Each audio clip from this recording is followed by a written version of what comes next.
You know what? I think I'm just gonna upload it. That's meta. But if you're like me, you know and are familiar with the term paralysis by analysis. The simple overthinking concept of having so many decisions, so many options that you could possibly decide on that you never actually take action. Well, today, I'm gonna tell you 7 actionable steps, things you can actually do in your daily life to help overcome your daily paralysis by analysis. Or at least, these are the 7 things that worked for me. Step number 1.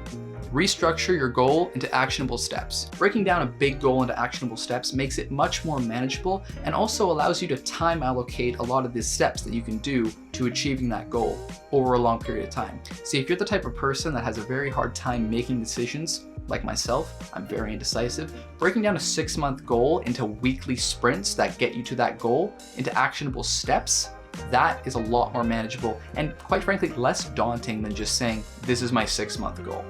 Which brings us into number 2. Now, I will admit up front, you will probably recognize this if you are a Steven Universe fan, but since it's one of my favorite quotes and I apply this to my daily life, I feel it's worth mentioning. Stop focusing on what could happen, focus on what you want to have happen, and do that. So many possibilities.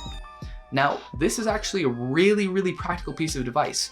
We look at all the things that could happen, all the possibilities. This is the first point of paralysis by analysis, is there's so many things to analyze. Well, what if you just stopped analyzing everything that could happen and just focus on analyzing the things that you want to have happen? I mean, why waste your time analyzing potential threats or things that you don't actually want to do when you can spend that energy in that, real mental state analyzing the things that you want to have happen? Number 3, attach yourself to a plan with string, not handcuffs. Now, I'm not saying don't make a plan, because obviously planning is very important when it comes to making decisions. I'm saying that when you have a plan, be okay to deviate, be okay to pivot, and be okay if things don't go according to plan. That being said, through all this, it can be hard to stay motivated, which brings us to number 4. Lean on your past victories. Now, unlike the previous 3 points I've made, number 4 is a little bit different in that it's finding that motivation to do what you want to do and stop analyzing. Really, the core point of paralysis by analysis is that you're overanalyzing, you're overthinking. Number 4, leaning on your previous victories, is doing the opposite of just that.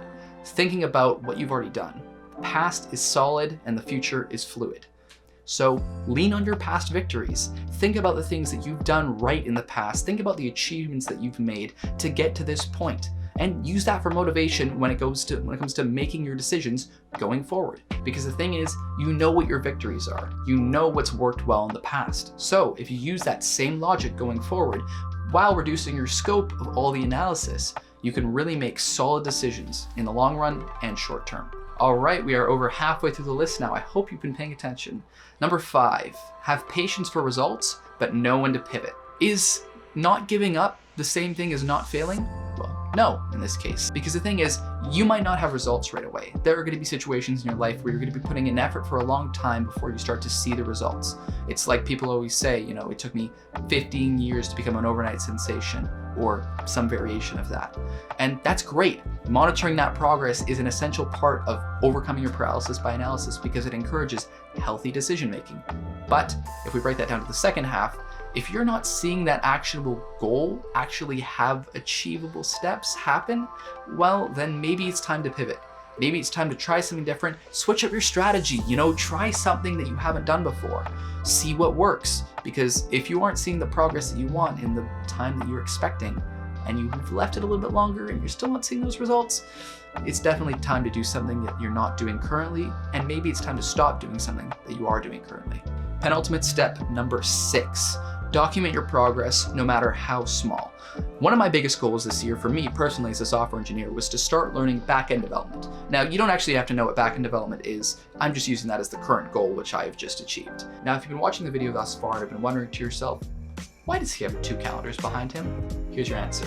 See, my version of documenting my progress is marking the date at each video lecture completion. Now, looking back, it doesn't really seem like that big of a deal. But you can imagine at the beginning of September, when I was looking at this entire course, 229 lectures, it seemed like a lot. It seemed like a mountain to climb. Now, something that people don't talk about as frequently is the idea of looking down to see just how far you've come. Don't look at the peak of the mountain. Break it down into checkpoints. but at each checkpoint, turn back and look at how far you've come. Now, you might disagree with me when I say that the antithesis of paralysis by analysis is action, but there's a reason behind that. See, paralysis by analysis is just that, paralysis. It's not making any progress, it's not taking any steps. So by taking one action, no matter how small, and recording it so that you can view it at a later date, you are automatically defeating paralysis by analysis. Now, obviously, to really get the most of this video, you would have had to been paying attention to all steps, because if you've been paying attention, you would notice that each step has been building one on top of the other to eventually get to here. So if you haven't watched the other steps yet, if you just skip to the end, I'd recommend going back and watching them. That being said, I still think you'll get some value out of this one, because bringing it all off at number 7 is stop fantasizing about what could be and just take action. Now this is 4,000 Weeks, Time Management for Mortals. It's a book by Oliver Burkeman, and it is one of the best books I've used for overcoming my paralysis by analysis. It talks about things like time management for mortals, obviously, dealing with your own mortality, and really making the most of the time that you have. And the quote goes like this: "The idea of the future, pregnant with an infinity of possibilities, is thus more fruitful than the future itself. And this is why we find more charm and hope than in possession, in dreams than in reality."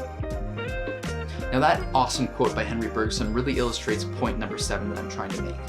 It feels much better to fantasize about all the things we want than to take the steps to actually get there. Now, I'm sure that this is true for a lot of people because it was true for myself. It could just be thinking about all the possibilities and enjoying those thoughts more than actually taking the steps to get there. And that's how I overcome paralysis by analysis. If you can think of any that I haven't mentioned in this video, please let me know in the comments down below. I'm sure there are tons of other people down there that would love to hear it. I'm like sure 60. I passed my move goal.